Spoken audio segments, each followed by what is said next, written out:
Welcome to Tennessee Vols Live, the voice of college football. I'm your host, Jordan Binkley, here with our other host, Tucker Harlan. And there's big news going on in the world of college football. Nico Imalieva announced that he will not be returning to Tennessee after contract disputes with the team. So he will not be in attendance for Tennessee's spring game today. And just big news on Rocky Top. What are your thoughts on it, Tucker? Yeah, it's fascinating. I'll tell you that much. I'm actually sitting here right now in a parking garage, about to go to the game here just in a little bit.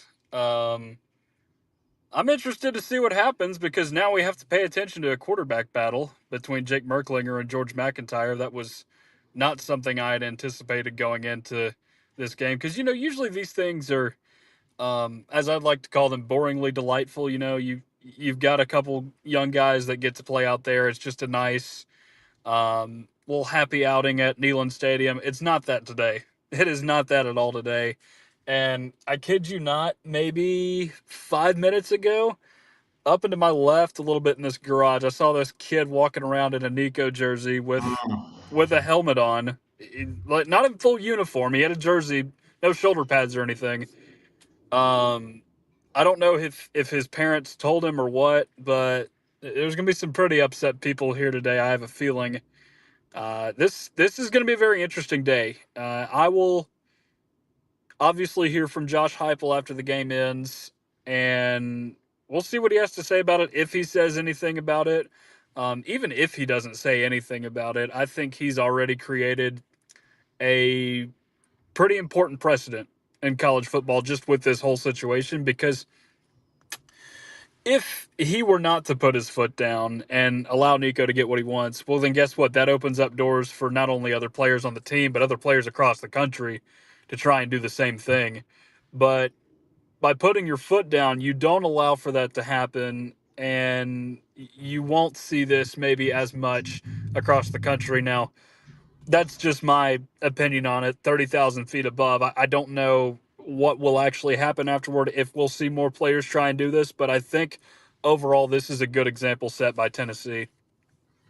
Yeah, I would agree with that too, because there was rumors like coming in when Nico was coming into Tennessee that the Vols were offering him around $8 million.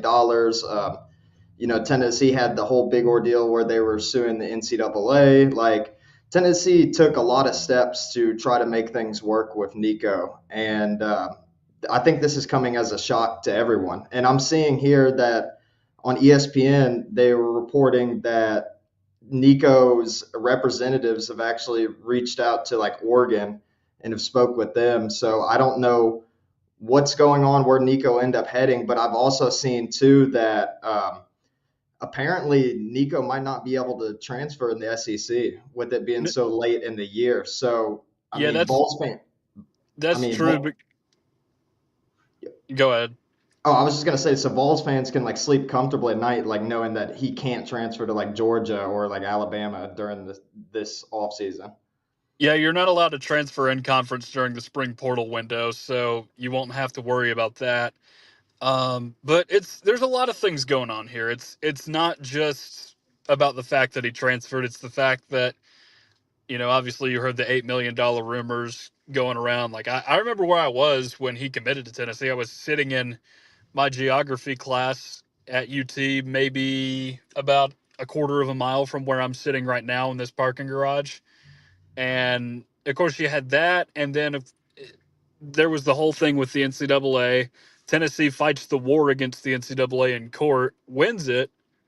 Now that effort appears to be in vain because you didn't give him the extra $4 million he was asking for. Which, let's be honest, is he really worth that much money? I mean, look at what happened last season. Like 13 of his touchdowns came in games like Vandy and Kentucky and all these other non-conference games like UTEP and Chattanooga, Kent State, not important ones. And don't forget, there was a 3 week long streak where Tennessee did not score in the first half of games in October. And between Arkansas, Florida, Alabama, Georgia, and Ohio State combined, he only threw for one touchdown total in all of those games. That's not worth an extra $4 million. No, no. I mean, Nico did show promise throughout the season. Like I know, like once November rolled around, he didn't throw like any more interceptions, and like he showed improvement throughout the season. But like asking millions of dollars when Dylan Sampson was the face of the team last season. I know that he was just a freshman or a redshirt freshman, but like I feel like you got to know what you can bargain with there, and I just feel like he just didn't really have the leverage that he probably thought that he did trying to go into those discussions with Tennessee. But as we've mentioned, I think it's really good that Josh Heupel has like put his foot down in the situation. So because I've thought before that Heupel's been a little bit easy, or at least from an outsider's perspective, it looks like Heupel's been easy on his players and like on the coaches. Not be willing to fire like some of his buddies for a lack of better terms. So I think this is a strong move by Heupel and could be a good precedent moving forward. Maybe he's changed his ways a little bit, and maybe I mean, Tennessee still got good talent coming in. I mean, Merklinger was like a high 4-star quarterback. George McIntyre, comes from a legacy of football coaches from his family, whether it's his grandfather coaching at Vanderbilt or his father Mike McIntyre bouncing around in college football. I mean, we got some quarterbacks in here that have good talent. Not to mention that Faison's going to be coming in here next year. So, I mean, the writing was on the wall a little bit. I mean, I wasn't expecting Nico to be the one to leave Tennessee, but Tennessee was going to face this issue a couple of years down the road, no matter what, because you can't just have like a loaded quarterback room with just littered with 5 stars and 4 stars and expect them to stay on the roster. Yeah, you're going to get recruited over eventually if you don't perform well enough. That's just the reality, and it creates an interesting situation for Tennessee too, because it's not just two scholarship quarterbacks left on the roster; it's two quarterbacks total. So you lost Gaston Moore to the portal in the offseason. Kind of shocking he had any eligibility left. Who knows? Maybe you can call him and get him back. He hasn't committed anywhere. Navy Schuler graduated. Ryan Dameron, I believe, transferred to Stephen F. Austin. That was the other walk-on quarterback. So there's an opportunity for Tennessee to get somebody in this portal cycle if it wants to. Uh, I'm just not sure who that would be though right now. And of course, you mentioned the possible landing destinations. I would not want anything to do with either of the football teams in LA right now. I think Lincoln Riley has been exposed, oddly enough, at USC. We thought he was just running away from the SEC, and I think he still was. But once they joined the Big Ten, it's not like they've gotten any better. Like they've gotten worse just since they've moved over there, and they've had talented quarterbacks. Like Caleb Williams is out there going 7-5 one year because they didn't know how to play defense, and they've gotten better at it. But I don't know. I just don't trust Lincoln Riley to really take that next step with Nico should he go there. And then UCLA, I don't have a whole lot of hope in that coach. It's Foster, right? It's like Marcus Foster, Deshaun Foster. I don't remember his name off the top of my head, but they did not have a great season last year. Obviously, Oregon is a player. That would be very interesting to watch because they've gotten their hands on some pretty big name transfers in Dylan Gabriel and Bo Nix the last couple of seasons. So that could be interesting to watch. And then obviously Notre Dame is an interesting destination being thrown around out there as well as they'll be looking for a quarterback to replace Riley Leonard, who took them on that national championship run. But Tennessee needs something fast in that quarterback room. And I get that that guy is not necessarily expected to beat out Merklinger and McIntyre, but you do need insurance plans. They're tough to sell, but you need all the help you can get with only two guys in that room because you're just a couple injuries from, pulling a 2019 Kentucky and playing a receiver at quarterback. You don't want to do that. Yeah, yeah, for sure, for sure. But luckily, Tennessee, I'm seeing that Bleacher Report is reported that Tennessee has been looking for quarterbacks in the transfer portal. Who they are targeting, I don't know, but Tennessee will have to figure something out with only two quarterbacks on the roster. I mean, especially with the inexperience in them too. I mean, it we're if they end up going down, it's going to be a huge problem for the Volunteers. So they'll have to get a quarterback in the portal, and it'll be interesting to see who they get. But with Nico transferring out, I would find it interesting if he did go to Oregon, considering how loaded their room is. Like I know they just got rid of Dylan Gabriel, but they also had that five star Dante, correct? You talking about Dante Moore? Yes, I think that's it. Okay. Because was he at UCLA at one point? He was at least linked there. I think he was, but I'm pretty sure that he transferred. Let me. I think he Yeah, transferred back into Oregon. that sounds right. Yes, he did. He did transfer back to Oregon. So, I mean, I'm not sure if he's going to get the start this season, but I mean, Oregon's got a talented roster, and if Nico ends up going there, I guess we'll really get to see how good of a player he truly is. I mean, if he can compete for that competition and win with such little time to prepare coming into the season, it'd be interesting to see. But this is just crazy news coming out of Knoxville today. Yeah, and one other thing to keep an eye on, we'll see if it actually happens, is if there is a possible ripple effect with some other potential spring transfers out for Tennessee. Um, it looked like Mike Matthews was going to transfer out in December, and he stayed because at the time Nico was staying. We'll see if he still feels that way. Uh, Reading the tea leaves online, it looks like Tennessee is safe with Braylon Staley. That doesn't look to be a problem at all.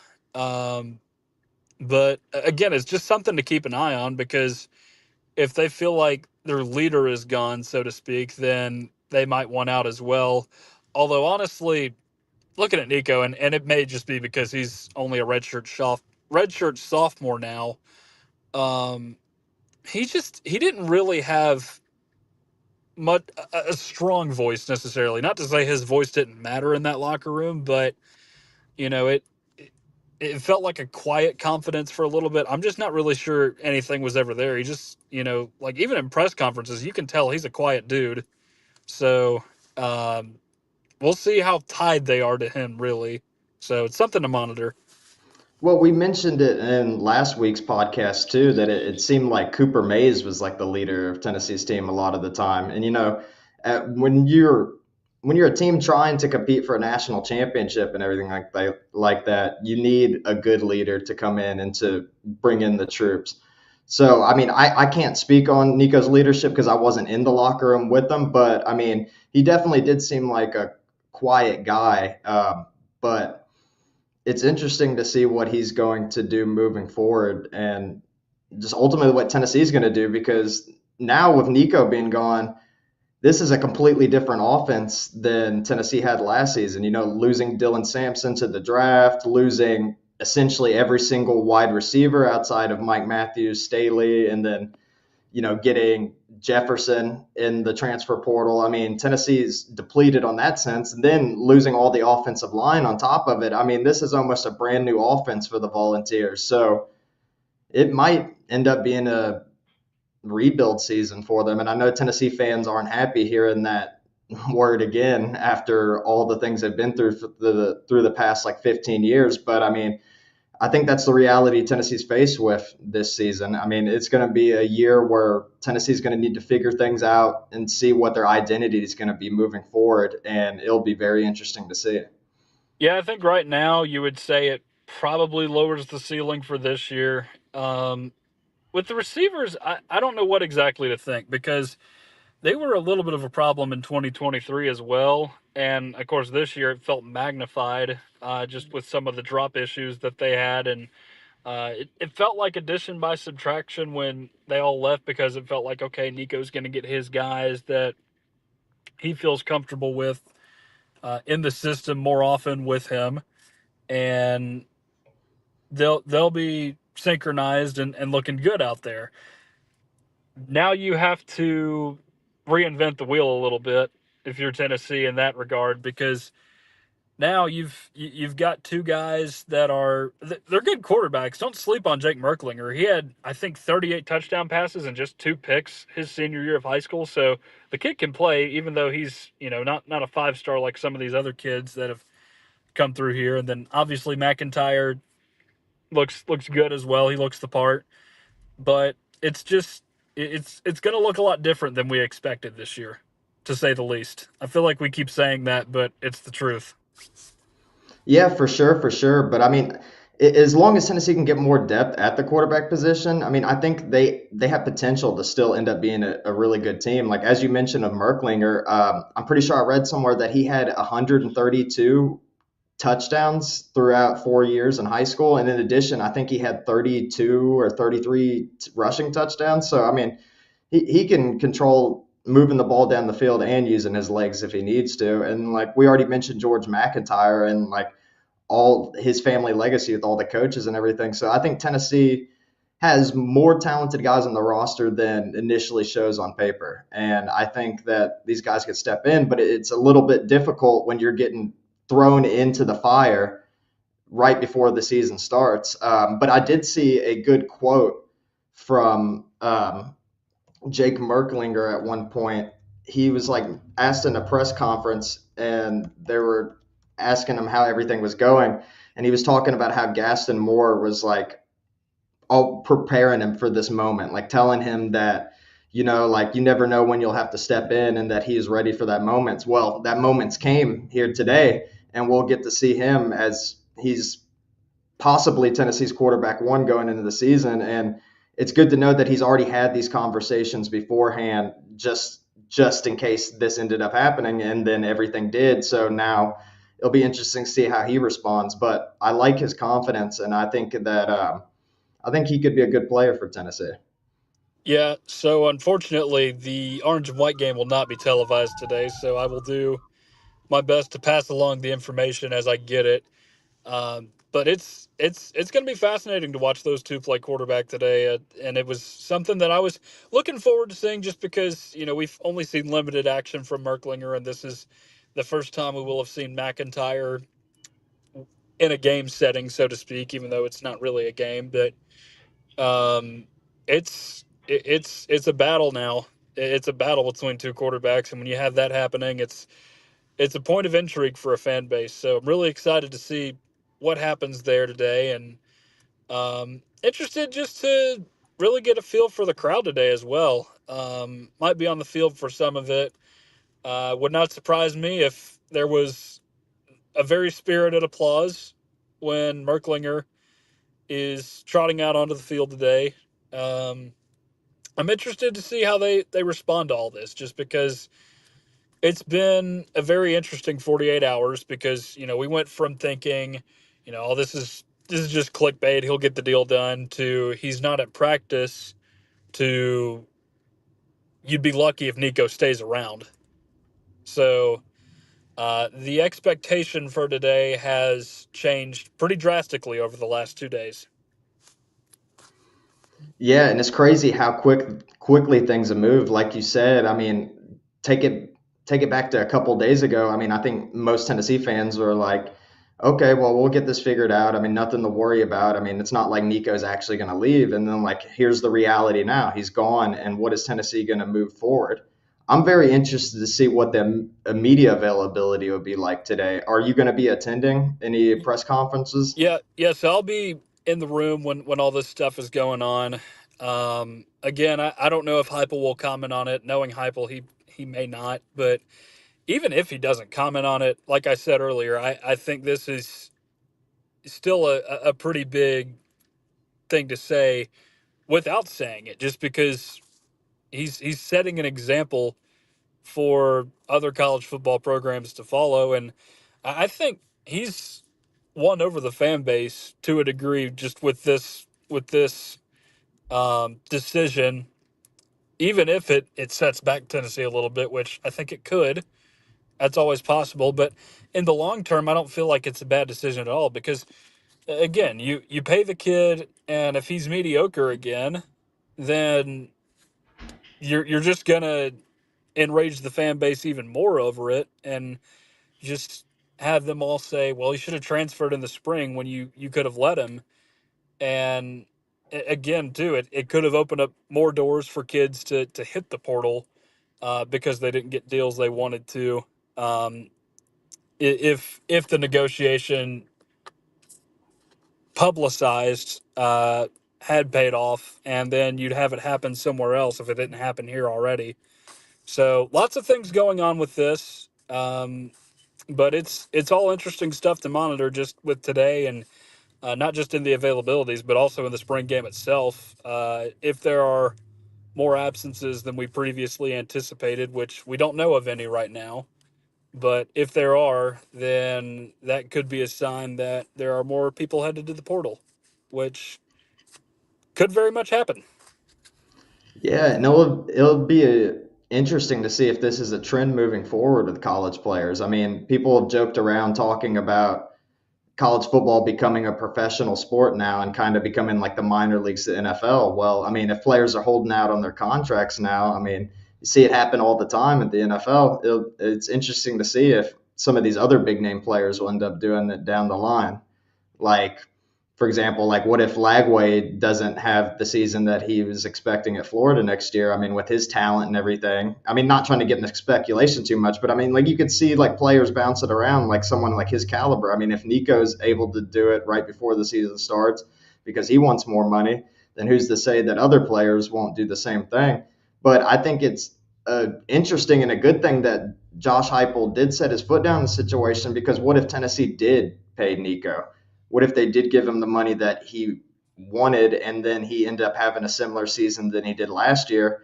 I mean, I think a lot of the fans would be upset. A lot of the investors into the university would be upset that so many funds would go to one player when it could be spread across, like getting more offensive linemen or getting more key players that the Vols need outside of the quarterback position.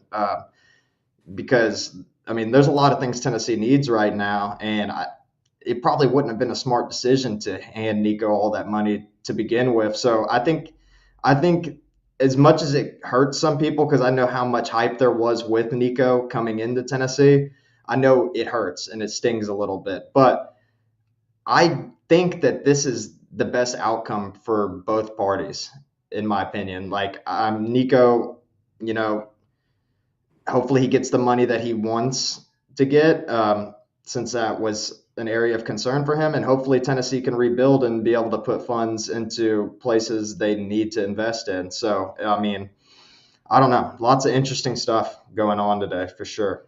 Yeah, a couple more thoughts on some things you said. One, if you pay him, then suddenly that creates a situation in the locker room where you've got other players going, well, where's my money? And that's a natural thing to feel if a guy is getting paid that much money. So if you deny him that money, and, I'm not saying it's equal in the NIL world, but, it's a little bit more fair in that situation, then I think overall that's a good thing. And two, if if you're doing this, if you're chasing all this money in college, that might be a sign that you may not be cut out for the NFL, because you may be fearful that you won't be able to earn that kind of money in the NFL, which I think overall is something that is uh is telling of the situation with Nico, just because I obviously he didn't do enough to really move up on the radar of any NFL scouts last year. If anything, his stock kind of decreased going into this year. And now you see him begging for all this money. It's just like, that's going to be a turnoff for NFL organizations when you go into the draft. And I mean, you're probably going to be lucky to be somewhere in the middle of the NFL draft, if not like the sixth or seventh round is probably a more likely spot should he get drafted in the next couple of years. If he doesn't just drastically improve wherever he is next season and prove it wasn't just all about the money. Um, but with everything we know, I just don't see it working out well for him in the NFL right now. Yeah, and like, you know, holding out for his contract stuff with Tennessee, who's to say that he won't do that in the NFL too? And I mean, I'm sure scouts are taking note of that and just being like, this is a possibility we could face down the line, like, and we can't have our starting quarterback of an NFL franchise holding out before the season starts when you need to get everything figured out. I mean, it's just a crazy situation that's going on. But I mean, I think it is a good thing for the locker room, like you mentioned, because I mean, how could you not? be a little jealous or upset when you have a quarterback asking for money and you're not getting paid significantly as much. And maybe like, I mean, Dylan Sampson last season, I don't know as far as what he did with his NILs and everything, but I imagine he wasn't getting paid nearly as much as Nico, and he was the face of the team last season. So, I mean, people could see that and have animosity and be like, I'm a stud receiver here getting all these catches and everything. And then, like, why ain't I getting the same pay when I'm making this quarterback look good? Like, things like that. Like, you cause jealousy, cause rifts in the locker room. It just wouldn't be a good thing for Tennessee, especially for Tennessee with all the stuff that they've faced over the past couple of years, like all the stuff with the recruiting with Jeremy Pruitt and, just the litany of coaches coming in and out. Like Tennessee doesn't need any more drama with their team moving forward. So I don't know. I think it's a good situation for the Volunteers. It'll be interesting what happens to Nico. And I like what you said about maybe him being a little iffy about his NFL future. I mean, it makes sense to go for the money right now if you're not so confident in your skills panning out. But I mean, what does that have to say? If that is the case, then what does that have to say about his mentality coming to the season? Like, is his confidence hurt? Like, what's going on? Because you want a quarterback that is like Joe Burrow in the sense that like you just stand in their pocket, you don't worry, like you're just a typical leader that just gets things done when you need to. So I don't know. Yeah, it's gonna be interesting to see how Tennessee responds with this. The players stepping up. I don't know. I mean, it's crazy news that broke today, but I'm excited to see what's moving forward with the Tennessee Volunteers. Yeah, yeah, it's not a good situation on anybody's hands. It's a real loss for everybody involved.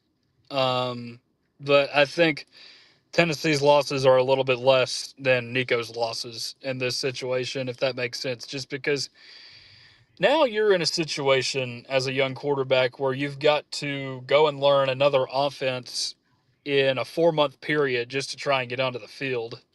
And I know that stuff's a little bit more normal in the NFL with free agency, but it's not the same kind of unrestricted free agency you see in college football. So it would have made more sense if he had just, entered the portal after the season. I know they didn't have much time to do it, and that's why you saw a lot of those receivers hit the portal before the Ohio State game. But it's just it's a wild decision by Nico to leave this late in the offseason, especially if you know that if you have to go somewhere else, you're going to have to digest a lot in a relatively short period of time.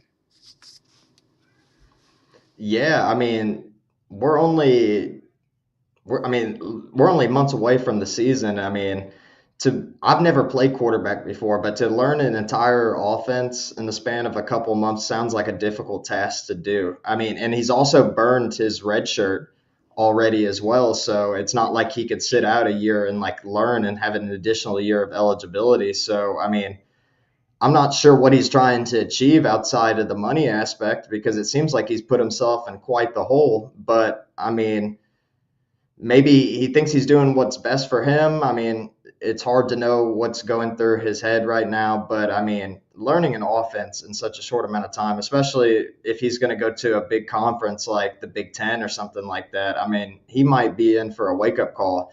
And like we mentioned, like going to a loaded Oregon quarterback room, who's to say that he would even get the chance to start even learning the offense? So I'm curious to see where he's moving forward, but I think it's good for Tennessee fans to be reminded that you won't have to see him in a Georgia Bulldogs uniform next season or something like that. Because I know there was a lot of memes going around about him playing in like Lane Kiffin's offense, and man, how much of a nightmare would that be for Tennessee fans for him to go to Ole Miss, to the same school, the coach that left the Volunteers back in 2009.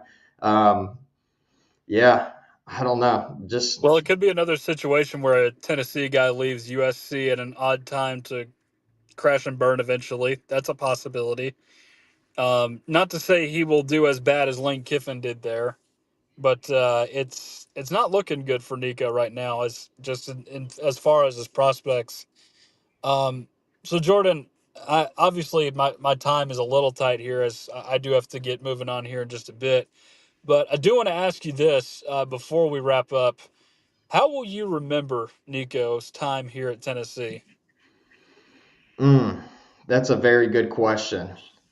I think that I think I'm going to remember Nico as a warning sign to Tennessee fans, to just rein in, to like halt all of the overhype that goes in constantly. And like, I know, like, following Tennessee for as long as I have, I've seen it all with Tennessee fans getting excited, being like, "Oh, well, we're going to go to the SEC championship this year just to win like 5 games or 6 games." So I feel like this should be a good wake up call to manage expectations as a Vols fan, and to just remember that at the end of the day, these people are just kids.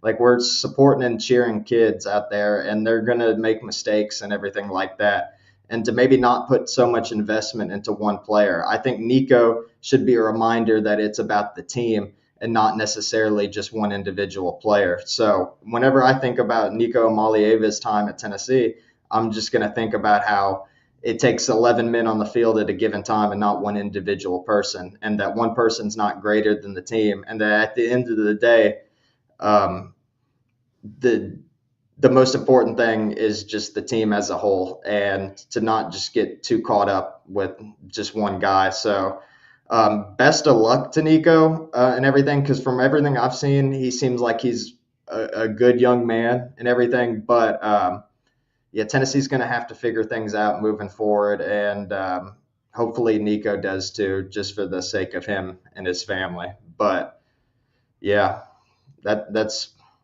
honestly, that's just how I'm going to view the Nico situation. Yeah, you mentioned kids there. We do have to be careful using that term now because they get millions of dollars. Yeah. So we do have to be careful throwing that term around in college football now, just because they make quite a bit more than the average working American does. For me, it is definitely a warning sign. But it's funny because we've seen much bigger hype trains in the past than Nico. And I want to say, of all the hype trains, his was maybe among the most successful, if you could call it that, just with how the season was in 2024. Now, I know it was mediocre quarterback play at best a lot of times, right? Like, honestly, it wasn't any better than what Joe Milton did in 2023. I mean, the numbers are very similar. We didn't want to admit it, but it was the truth. Now, how much of that is on the receivers, as it is Nico? Well, that's obviously a part of it. But at the end of the day, when you're this highly rated coming into college, you have this much hype around you. You have to deliver at some point. And I think this is also a warning sign, maybe not to pay attention to our elite 7-on-7 camps that we got going on all over the place, which for some reason have popularity among these recruiters. I don't get it. I don't understand why we put so much stock into these drills, essentially, where guys are wearing Under Armour compression shirts running around out there instead of actually hitting each other. That's what I care about. I care about it when you're lining up for an actual game and what the results are on that field. And if you don't live up to that, and it doesn't, and it's not looking good on tape to any of these scouts, then you're just a little bit of a disappointment. So yes, overall, I'm gonna think about this as a little bit of a disappointment, and hopefully this isn't a turning point for Tennessee football in the wrong direction. I don't think it will be, but it's just unfortunate that this is happening again. And it felt like Tennessee had put these days behind it almost 5 years ago, and they're not out of the woods yet. We knew they weren't out of the woods at the end of last season. They're definitely not out of the woods now. Yeah, just a lot to digest on a day where I think a lot of Tennessee fans were just hoping to go out with the family and enjoy the spring game without like little controversy. And then here we are today having an emergency live stream right now because Tennessee's quarterback is deciding to transfer. So, I mean, it's interesting to see what's going on during the spring game, and hopefully you can learn some more while you're down there at the game and everything. Be able to provide people with information that they weren't able to see since it's not live streamed. So it's just going to be interesting to see how it goes, and I'm definitely going to be keeping my eye on the press conference and hearing what the media and the coaches have to say about Nico's exit. Yeah, it's going to be an eventful day here at Neyland Stadium, and I will keep you all posted on everything that occurs. Yep. Well, sounds good. Thank you, everybody, for tuning in to Tennessee Volunteers Live. Make sure to like and subscribe, and you'll hear from us soon.